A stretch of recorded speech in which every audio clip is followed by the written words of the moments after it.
Então, sejam todos bem-vindos. Então, vamos juntos fazer as nossas vibrações, serenar os nossos pensamentos, agradecer a Deus, agradecer a Jesus a oportunidade da doutrina espírita, agradecer o amparo de amigos queridos, agradecer o amparo de Jesus, que nos deixou aí um caminho a ser seguido. Obrigado, Senhor, por essa programação de amor feita a cada um de nós, para que assim possamos buscar as nossas compreensões e os nossos entendimentos. Faça de nós, Pai, instrumentos úteis da tua vontade, e que possamos juntos, aprendendo uns com os outros, encarnados, desencarnados, fortalecer os nossos passos e assim seguir adiante. Estejamos certos desse amparo, desse amor, de amigos abnegados que nesses instantes estão conosco, a nos envolver fraternalmente e a nos auxiliar na compreensão da mediunidade, empréstimo tão importante a cada um de nós. Faça de nós, Pai, instrumentos úteis da tua vontade, que se faça agora e sempre sobre nós. Que assim seja, graças a Deus e a Jesus. Do Evangelho segundo o Espiritismo, capítulo 20, Trabalhadores da Última Hora. O reino dos céus é semelhante a um homem, pai de família, que ao romper da manhã saiu para assalariar trabalhadores para sua vinha, e feito com os trabalhadores ajuste de dinheiro por dia, mandou-os para sua vinha. E tendo saído junto da terceira hora, viu estarem outros na praça ociosos. E disse-lhes: Ide vós também para a minha vinha, e dar-vos-ei o que for justo. E eles foram. Saiu, porém, outra vez junto da hora sexta e junto da hora nona, e fez o mesmo. E junto da 11ª hora tornou a sair, e achou outros que lá estavam, e disse: Por que estáis vós aqui todo dia ociosos? Responderam-lhe eles: Porque ninguém nos assalariou. Ele lhes disse: Ide vós também para a minha vinha. Porém, lá no fim da tarde, disse o senhor da vinha ao seu mordomo: Chama os trabalhadores e paga-lhes o jornal, começando pelos últimos e acabando nos primeiros. Tendo chegado, pois, os que foram junto da hora 11ª, recebeu cada um seu dinheiro. E chegando também os que tinham ido primeiro, julgaram que haviam de receber mais. Porém, também estes não receberam mais do que um dinheiro cada um. E ao recebê-lo, recebei-o, murmuravam contra o pai de família, dizendo: Estes que vieram por último não trabalharam senão uma hora, e tu os igualaste conosco, que aturamos o peso do dia e da calma. Porém, ele respondendo a um deles, lhe disse: Amigo, eu não te faço agravo, e não convieste tu comigo num dinheiro? Toma o que te pertence e vai-te, que eu de mim quero dar. Também a este último, tanto quanto a ti. Visto isso, não me é lícito fazer o que quero? Acaso o teu olho é mau porque eu sou bom? Assim serão últimos os primeiros e os primeiros últimos, porque são muitos os chamados e poucos escolhidos. Deixa eu só adicionar a Bia aqui. Bom, trabalhadores da última hora, né? É a questão do chamado aí que nós recebemos todos, né? Então podemos olhar nós como os trabalhadores da última hora. Recebemos aí esse chamado para a compreensão ali do Evangelho, a compreensão dos ensinamentos de Jesus, né? Através das leituras e do estudo que a doutrina espírita nos oferece, né? E se nós buscarmos ali com afinco, trazermos esses ensinamentos, aprendê-los, viver essa mediunidade, procurar fazer com que ela traga ali frutos, né, para a nossa caminhada, com certeza a gente vai receber aí o salário, vamos dizer assim, que tá sendo falado aqui nessa parábola. Porque todos recebem o convite, cada um ao seu tempo. Então não é à toa que nós estamos vivenciando esses tempos, essa encarnação presente, estamos na doutrina, e temos a oportunidade de vivenciar a mediunidade. Então, que possamos fazer aí da melhor forma a compreensão dessa mediunidade e como que ela pode me auxiliar na minha caminhada, né? Porque esse é o intuito. Não é eu me desfazer de todos os valores que eu tenho, mas é agregar esses novos valores com o que eu já tenho, e aí sim eu vou saber aqueles caminhos que eu devo percorrer e buscar, enfim, aquelas situações, os sentimentos, ou seja, quais forem ali as situações que eu deva trabalhar, tá? Então, vamos fazer a nossa parte. E todos são chamados, e o nosso momento é agora, pessoal, né? A gente poder estar aqui junto nessa encarnação, né? Como é importante para cada um de nós, para que a gente possa falar sobre Jesus, né? Entender também tudo que foi feito aí anteriormente, né? Para que a gente pudesse vivenciar essas experiências, e a gente não precisa ir muito longe, não. Se a gente pegar aí Divaldo Franco, Francisco Cândido Xavier, ali, quando iniciaram a questão da doutrina espírita, ali, né? Algum tempo atrás, eles passaram por situações bem adversas, né, na questão do centro espírita, da sua funcionalidade, as autoridades querendo ali fechar, prender as pessoas, né, então, e hoje não, hoje abertamente a gente fala de Jesus, a gente fala da doutrina, e a gente pode vivenciar isso de uma outra forma. Então, esses irmãos, eles prepararam esse caminho para que hoje a gente pudesse estar aí, é, vivendo e fazendo a nossa parte. Tudo bem? Alguém gostaria de um acréscimo? Fiquem à vontade. Então, vamos lá. Somos trabalhadores da última hora, pessoal. Vamos seguir aí a nossa caminhada aí da melhor forma, tá? Então, esse foi a nossa passagem do Evangelho. Vou pegar aqui o nosso livro. Bom, recordações da mediunidade, que nós estamos estudando, tá? Nós estamos aqui no capítulo, deixa eu pegar aqui para passar para vocês. Um minutinho, pessoal, por favor. Faculdades em estudo, tá? Então, vivemos aí algum tempo falando de catalepsia, letargia. E aí a Ivone Pereira, ela vai falar um pouquinho sobre ela, né? Que aos 20 dias da idade, né? Ela estava ali, ela foi dada como se tivesse desencarnado ali, como se tivesse falecido, enfim, morta. E aí ela está relatando o que que aconteceu, né? Que eles estavam preparando o velório ali na casa da avó dela, no interior, né? Já tinha até o caixão, a roupa, né? Então eles estavam ali preparando tudo. E ela passa, né, por essas situações aí desse desprendimento. E aí, a gente está aqui na parte, bom, a minha capa aqui, ó, é na página 28, onde a mãe dela faz aquela prece. A mãe dela, todos já estavam aceitando, né? Porque eram ali festividades de fim de ano, Natal, Ano Novo, né? Então a família estava ali reunida para passar essas festividades, né? Mas a mãe dela não aceitava, né? A mãe dela não acreditou que ela tivesse realmente, né, morta, falecido ali, né? Então, ela vai até um local isolado da casa, é onde a gente vai continuar aqui, só rapidamente voltar. E aí ela começa a fazer uma prece, tá? Ela começa a fazer uma prece pedindo para Maria, mãe de Jesus, que ela pudesse mostrar um caminho para ela e que se a filha dela realmente estivesse viva, que ela mostrasse sinais. É a questão da fé, né? A fé que faz a diferença. Então, se a gente pegar ali Lázaro, né? Que Jesus fala, levanta-te, né? É a fé que ele tinha ali em proporções maiores, um entendimento de toda a situação e uma carga energética ali que fez com que Lázaro realmente regressasse, porque ele estava desprendido, ele não estava morto, né? Ele não tinha falecido.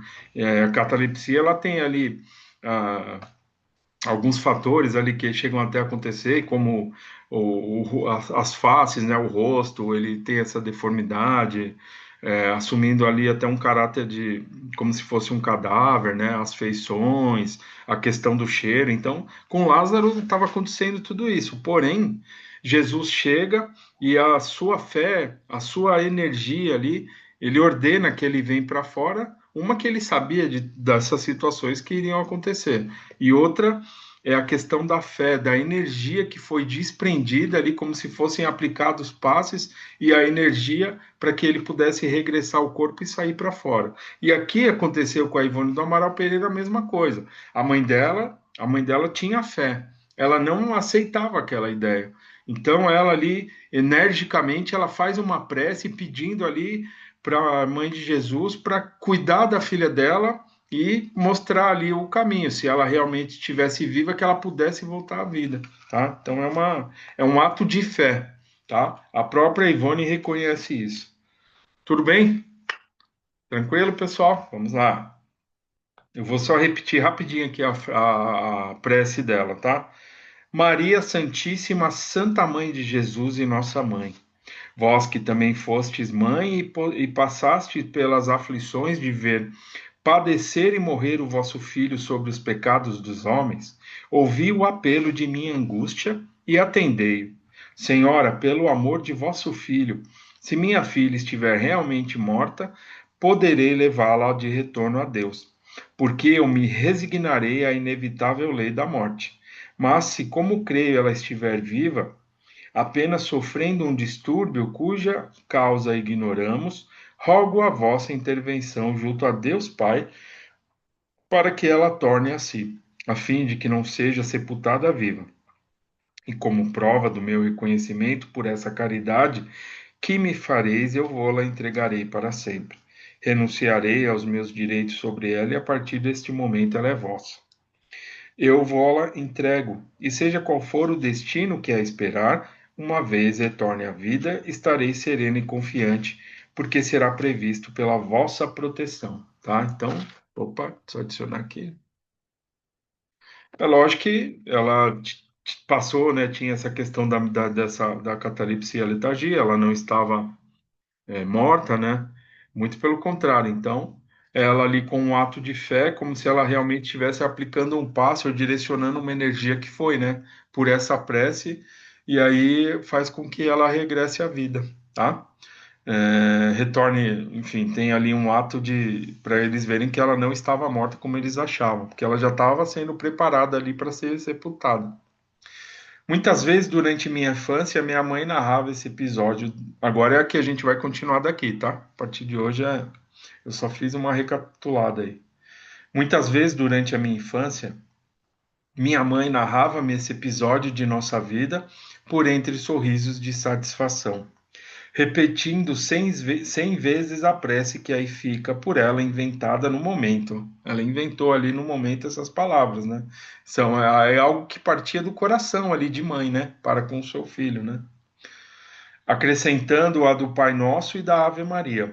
E igualmente entre sorrisos era que eu a ouvia dizer, tornando-me então muito eufórica por isso mesmo. Eu nada mais tenho com você. Você pertence a Maria, mãe de Jesus, dizia a mãe dela, né? Entre mentes, ao ser retirada do aposento onde se dera a comunhão com o alto, minha mãe abeirou-se do meu insignificante fardo carnal, que continuava imerso em catalepsia, e tocou-o carinhosamente com as mãos, repetidas vezes como se transmitisse energias novas através de um passe. Então, ela, enfim, fez essa prece, essa oração, né? E aí ela foi em direção à filha e começou a tocar a filha dela, né? Vendo se ela tinha realmente sinais vitais ali, né? Então, o grito estridente como de susto, de angústia, acompanhado de choro inconsolável da criança, surpreendeu as pessoas presentes. Minha mãe, provável veículo dos fatores caritativos de Maria de Nazaré, levantou-me do berço e despiu-me da mortalha, verificando que a grinalda de rosinhas me ferira a cabeça. As velas que deveriam alumiar o meu cadáver foram retiradas. Agora é tipo, desfaz aí, né? O ritual que acabou. Apaga as velas, tira o crucifixo, vamos dispensar esse caixão aí, ó. Acabou, vamos voltar para a festa aí, que é comemoração de Natal e de Ano Novo, né? Ai, ai. As velas que deveriam alumiar o meu cadáver foram retiradas e apagadas. A essa foi destituída das solenes toalhas rendadas, o crucifixo retornou ao oratório de minha avó e a casa funerária recebera de volta um caixão de anjinho, porque eu revivera para os testemunhos, que de direito fossem por mim provados como espírito rével que fora no passado, e revivera sobre doce influxo maternal de Maria, mãe de Jesus. Recordando agora nestas páginas esse patético episódio de minha presente existência, diz a Ivone, né? A mim narrado tantas vezes pelos meus familiares, nele prefiro compreender também um símbolo a par do fenômeno psíquico. Aí entra o compromisso mediúnico, as reflexões que ela fez desses ocorridos com o que estaria por vir ali nos trabalhos, o que ela vivenciaria, né? Ingressando na vida terrena para uma encarnação expiatória, eu deveria com efeito morrer para mim mesma, renunciando ao mundo e às suas atrações, para ressuscitar ao meu espírito morto no pecado, através do respeito às leis de Deus e do cumprimento do dever, outrora vilipendiado pelo meu livre-arbítrio. Não obstante, que seria o fato acima exposto, senão a faculdade, que comigo vira de outras etapas antigas, o próprio fenômeno mediúnico que ocorre ainda hoje, quando às vezes espontaneamente advém transes idênticos narrados acima. Então, ela diz que ela encarou essa situação como se fosse um recomeço, entendendo a questão dos trabalhos, né? Então, ela fez essas reflexões, é lógico que olhando para trás tudo o que aconteceu, entendendo o compromisso que ela tinha com a questão da mediunidade, tá?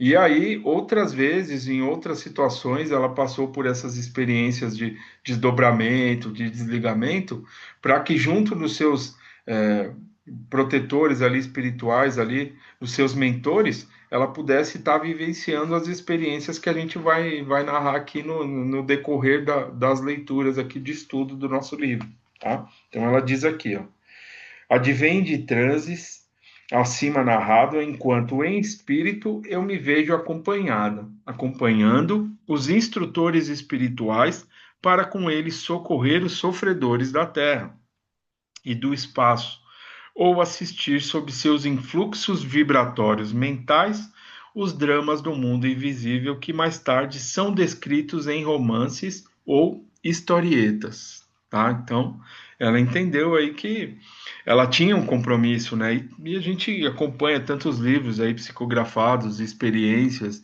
no campo da mediunidade. Ela tinha esse compromisso com a mediunidade, auxiliando, né? Utilizando essa mediunidade em favor daqueles que precisem, né? Por isso que a mediunidade é um trabalho, um ato ali de caridade, né? A gente deve enxergar dessa forma, né? Porque nós nos doando ao próximo, participando de todas as situações ali que a mediunidade nos proporciona, nos auxiliam, né? Porque nós temos que nos melhorar também, temos os débitos aí que precisam ser trabalhados, revistos, então essas experiências, primeiro o aprendizado é nosso, de tudo que a gente vivencia, a importância da encarnação, da vida, né?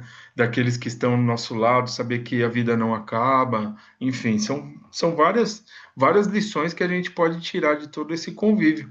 Os reencontros que a gente participa, cedendo ali a psicofonia, trazendo essa questão da escrita, né? A psicografia, a psicofonia ali, onde o médium, junto de uma equipe de trabalhadores encarnados e desencarnados, auxilia esses espíritos, enfim, as possibilidades são as mais variadas, para que a gente aprenda sobre esse amor, né? A gente precisa entender um pouco desse amor, né? Que é a base da vida, é o amor, né? Jesus, ele deixou ensinamentos de amor, então quando ele fala sobre a questão do perdão, né?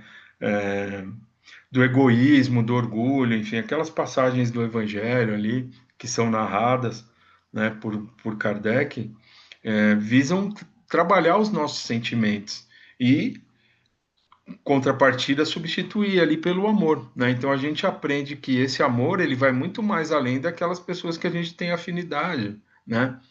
Que são nossas próximas ou não, mas que é fácil um contato, né? Então, aquelas que não têm, é que a gente deve trabalhar e vivenciar isso aí para a gente praticar de uma forma mais intensa. Então, vamos lá, ela vai comentar mais um pouquinho aqui. Aos 4 anos de idade, já eu me comunicava com espíritos desencarnados através da visão e da audição. Via-os e falava com eles. Eu os supunha seres humanos, uma vez que os percebia com essa aparência, e me pareciam todos muito concretos, trajados como quaisquer homens e mulheres, ao meu entender, então, eram pessoas da família, e por isso talvez jamais me surpreendi com a presença deles. Uma dessas personagens era-me particularmente afeiçoada. Eu a reconhecia como pai e a proclamava como tal a todos os da casa como naturalidade, julgando-a realmente meu pai e amando-a profundamente. Mais tarde, esse espírito tornou-se meu assistente ostensivo, auxiliando-me poderosamente à vitória nas provações e tornando-se orientador dos trabalhos por mim realizados como espírito e médium. Tratava-se do espírito Charles, já, já conhecido do leitor através de duas obras por ele, ditadas à minha psicografia, Amor e Ódio e Nas Voragens do Pecado. Então, esses são alguns livros aí psicografados pela Ivone do Amaral, tá? Pelo auxílio desse espírito Charles, que ela diz que considerava um pai, que ele foi um instrutor dele, auxiliou muito ela nesses trabalhos, aí junto do Dr. Bezerra também, e outros espíritos, né? Durante minha primeira infância, esse espírito falava-me muitas vezes usando de autoridade e energia, assim como a entidade Roberto. Não é o nosso Roberto, nosso amigo, não, viu? Não, não sou eu. Não tive ainda essa oportunidade, Vitor. Apesar que acho que ó, vai falar que ele era da Itália, se eu não me engano. Tava envolvido com as pizzas lá, mas não é você não, meu amigo. Aí pode ser, hein? Vamos lá. Quer falar alguma coisa, meu amigo? Aproveita aí, se você quiser, Não, fica não, à vontade. pode ir. Tá tudo em ordem, pode ir. Tá Pode bom. tocar. Alguém quer falar alguma coisa, pessoal? Tá tudo bem? Estão gostando aí da história? Tranquilo? Vamos seguir aqui. Se qualquer coisa, interrompam, tá? Hum, o Entidade Roberto também em entrevista pelo leitor nos volumes Dramas da Obsessão, de Adolfo Bezerra de Menezes, e Memórias de um Suicida. Como sendo um médico. É espanhol, desculpa, eu confundi, meu amigo. Ele é um médico espanhol, Roberto de Canalejas, e que teria existido na Espanha em meados do século XIX. Lembro-me ainda de que muitas vezes, sentada no soalho, a brincar com as bonecas, eu via Roberto numa cadeira que invariavelmente era posta no mesmo local. Ele curvava-se, apoiava os cotovelos no joelho e sustentava o rosto. Assim, o rosto com as mãos numa atitude muito humana, e assim, tristemente, pois era um espírito triste. Me falava com doçura e eu respondia. Não sei se tais conversações seriam telepáticas ou verbais. Sei apenas que eram reais, mas não pude conservar lembranças do assunto de que tratavam. Aliás, tudo me parecia comum, natural, e como criança que era, certamente não poderia haver preocupação de reter na lembrança o assunto das conversações. Essa entidade era por mim distinguida muito perfeitamente, trajada como os homens do século XIX, mostrando os olhos grandes e vivos muito profundos, cabelos fartos e altos na frente, pequena barba circulando o rosto e terminando suavemente em ponta, no queixo e bigodes relativos, espessos. Dir-se-ia pessoa doente, pois trazia faces encovadas e feições abatidas, e mãos descarnadas e muito brancas. Era esse o espírito companheiro de minhas existências passadas, a quem poderosos laços espirituais me ligam, a quem muito feri em idades pretéritas e por quem me submeti às duras provações que me afligiram neste mundo, na esperança de reaver o perdão da lei de Deus pelo mal outrora praticado contra ele próprio. Foi somente aos 8 anos de idade que se repetiu o fenômeno do desprendimento parcial a que chamamos de morte aparente, a qual, no entanto, sempre espontâneo, dos 16 anos em diante, se tornou, por assim dizer, comum em minha vida, iniciando-se então a série de exposições espirituais que deram em resultado as obras literárias por mim recebidas do além, através da psicografia auxiliada pela visão espiritual interior. Então, ela tinha essa questão da morte aparente da catalepsia, ela vivenciou em outras situações também. Então, anteriormente nós falamos que distinguido ali, tendo os devidos cuidados com essa questão da quem traz essa questão da catalepsia, da letargia, né? Entendendo esse processo, pode ser que ele não mais aconteça, ou então que ele venha a se tornar ali até um instrumento ali de mediunidade, em auxílio, né? Que foi o que aconteceu com ela, que ela narra aqui, que em outras situações foi ali ela estudou, enfim, procurou essa compreensão e ela vivenciou essa experiência nesses desdobramentos em contato com os mentores espirituais, trazendo ali as obras que seriam psicografadas ali de estudo, tá? Então isso, bom, os 8 anos aconteceu, dos 16 anos em diante. Então olha aí o compromisso que ela tinha com a questão da mediunidade. Desde muito nova, ela vivenciou isso aí, tá? E os mentores espirituais trouxeram ali através de mensagens ali para ela, falando que ela deveria se dedicar e vivenciar essas questões, pois ela teria que abrir ali mão de muitas coisas. Então, por exemplo, ela, a Ivone do Amaral Pereira, ela não teve uma família, né? Não casou, enfim, porque ela vivenciou isso aí a todo momento, né? Da questão da mediunidade, tá? Então, ela veio com uma missão nesse sentido. Vitor, só um adendo aí para Por todos favor, pode falar. entenderem. Veja, a Ivone passou por todas essas situações, né? E ela foi considerada uma médium excelente, né? Então, vejam, pelo passado dela, ela errou muito, né? Assim como todos nós erramos, né? Ela foi suicida, ela prejudicou muita gente. Então, o compromisso dela com a mediunidade para resolver todos esses problemas foi abrir mão de família, de convívio social, uma série de coisas, né? Então, vejam, isso eu coloco porque para nós é um alento, né? Porque nós também fizemos coisas erradas em outras encarnações.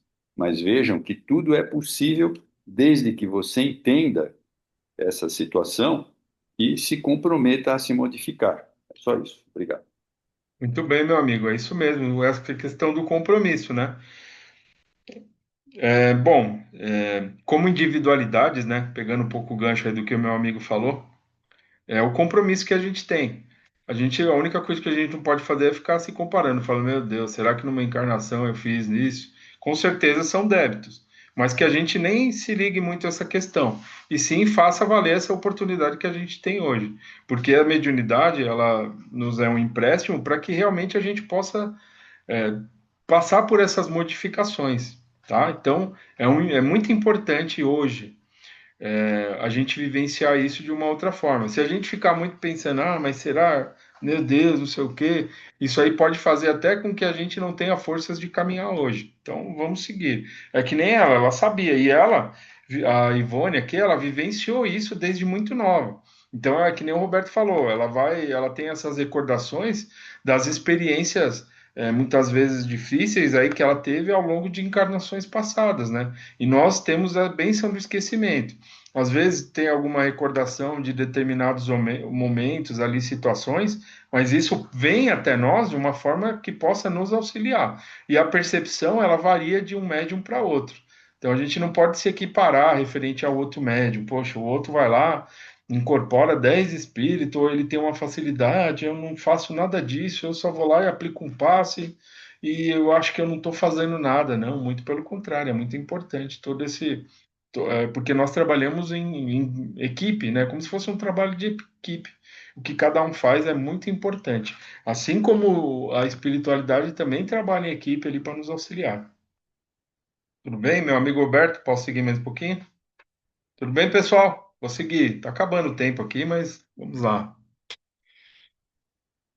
Então, repetindo-se, porém, o fenômeno aos meus 8 anos de idade, recebi através dele dele em quadros parabólicos, descritos com a mesma técnica usada para a literatura mediúnica, né, da psicografia ali, o primeiro aviso para me dedicar à doutrina do Senhor e do que seria a minha vida de provações. Sendo de provações, que nem o Roberto relatou algumas situações, a gente comentou aqui, então a gente vai ver adiante também aqui o que ela deixou ali, né, através desse estudo dessas situações que ela vai vivenciar. Dedicar à doutrina do Senhor e do que seria a minha vida de provações, sendo essa exposição produzida singelamente à altura de uma compreensão infantil. Quem conhecer a vida da célebre heroína francesa Joana d'Arc e atentar em certos detalhes que circundaram a sua mediunidade, compreenderá facilmente que as entidades espirituais que se comunicavam com ela e às quais ela atribuía os nomes dos santos por ela venerado, cujas imagens existiam na igrejinha de Domremy, sua terra natal, facilmente compreenderá também o que exporei em seguida, pois o fenômeno espírita jamais será isolado, ou será particular a uma única pessoa, porque a técnica para produzi-lo é idêntica em todas as partes e em todas as idades, referência feita aos operadores espirituais. Então ela faz aqui uma equiparação aqui do que a Joana passou, né? Então, Joana d'Arc foi ali uma encarnação, uma reencarnação de Judas Iscariot, que ele veio ali com a missão de libertar a França, né? E participar ali da, da guerra ali, da revolução, não, da revolução, para que houvesse ali as mudanças, o início das mudanças, como se fosse um preparativo ali para o que estaria por vir depois, até chegar a Kardec. Tá? Então, só para acabar aqui, ó, eu vou. Aqui agora não dá tempo, o texto é muito longo. Eu separei um texto aqui da Federação Espírita. Peraí, deixa eu ver aqui, rapidamente. Federação Espírita do Paraná, que vai falar sobre a Joana d'Arc. Acho que algo a gente sabe assim, se é, né, tem um livro também que fala, mas é um livro que conta a história dela, mas é um pouco longo, a gente está com pouco tempo. E aí tem uma passagem aqui ó, do livro dos Médiuns, do capítulo 31, Dissertações Espíritas, que fala que é uma passagem aqui de Joana d'Arc falando sobre a mediunidade. E aí, no nosso próximo encontro, eu vou trazer esse texto para a gente saber um pouquinho da história de Joana d'Arc, tá? Para a gente entender esse equiparativo que ela está fazendo antes da gente seguir. Então vamos lá, que o tempo está acabando aqui. E é uma mensagem curta.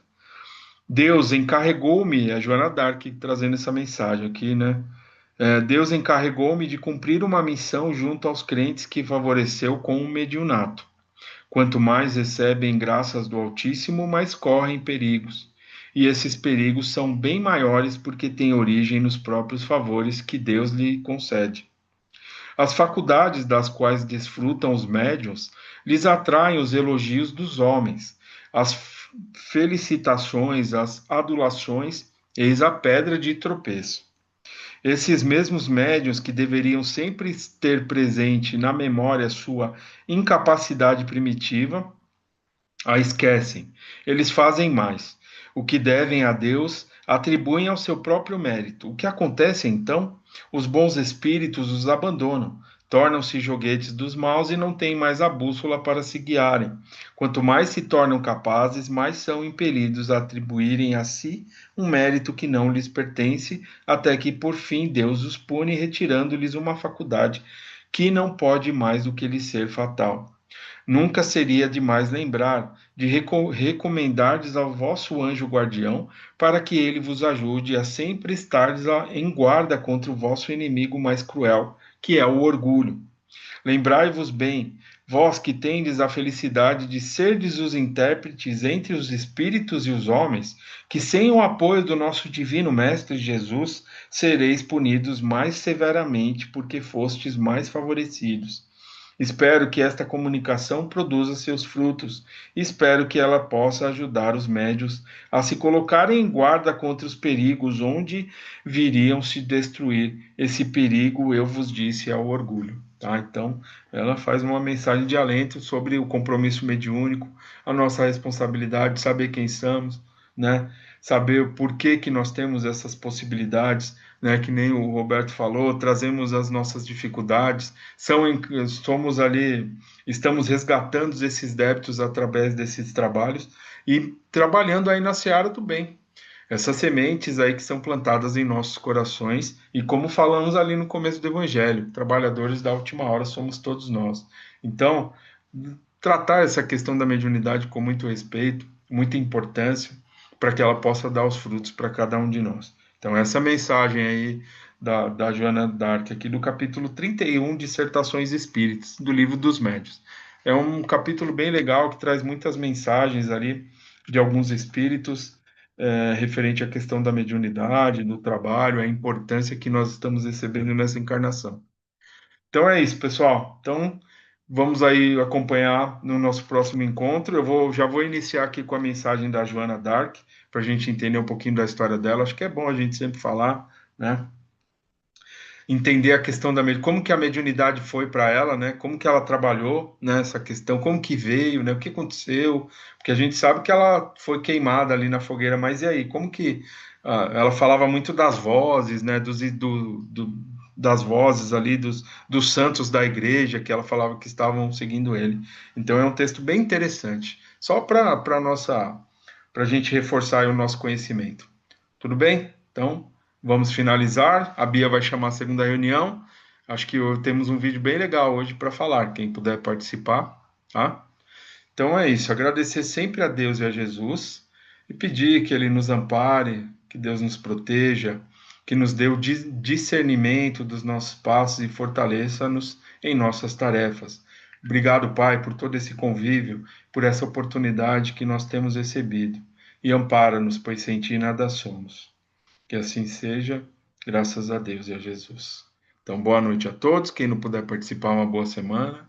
E quem puder, vai ser muito bom estar conosco aí na segunda parte. Grande abraço, pessoal.